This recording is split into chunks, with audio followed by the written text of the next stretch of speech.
Establish చేసాం. ఆ సమయంలో మేము 2 లక్ష్యాలు పెట్టుకున్నాం.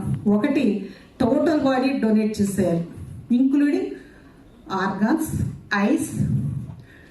న్యాచురల్గా చనిపోతే మెడికల్ కాలేజీకి బాడీని ఇచ్చేయడం.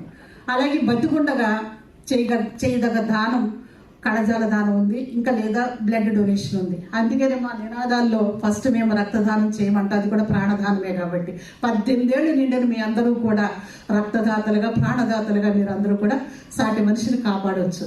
ఒకవేళ అనుకోకుండా బ్రెయిన్ డెడ్ అయితే అవయవాలని ఇంకో 10 మందికో 8 మందికో మనం ప్రాణదానం చేసి మనం చనిపోవచ్చు. పునర్జన్మ అంటే ఇంకెక్కడో లేదు. ఇట్లా మనం అవయవాలు దానం చేసి వేరొకరిలో మన అవయవాలని ట్రాన్స్ప్లాంటేషన్ చేసి చనిపోవటమే అది పునర్జన్మ అని మేము కొత్త నిర్వచనాన్ని ఇవ్వాల్సి వచ్చింది.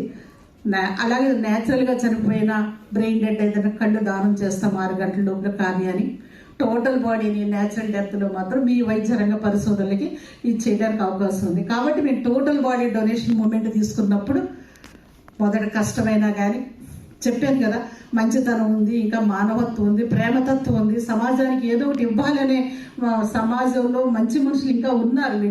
ఇంకా డ్రై అయిపోలేదు మన సమాజం అనేది ఒక నమ్మకం మమ్మల్ని ముందుకు నడిపించింది. తిట్లు, శాపనార్థాలు, కోపాలు, తాపాలు, ఎన్ని నెగిటివ్ వ్యాఖ్యానాల మధ్య అయినా కానీ మేము చేసిన ప్రయత్నం మాత్రం సక్సెస్ అయింది. ఒక 35 మంది ముందుకు వచ్చారు. అక్టోబర్ 8వ తారీఖున ఆంధ్ర మెడికల్ కాలేజీకి ఆ రిజిస్ట్రేషన్ చేసిన విల్లి పేపర్లన్నీ కూడా మేము ఆంధ్ర మెడికల్ కాలేజీకి అప్పట్లో సబ్మిట్ చేస్తే ఈ వార్త దేశవ్యాప్తంగా వైద్య రంగంలో, అదే మన ఇండియన్ వైద్య రంగంలో మొట్టమొదటి ఇన్సిడెంట్.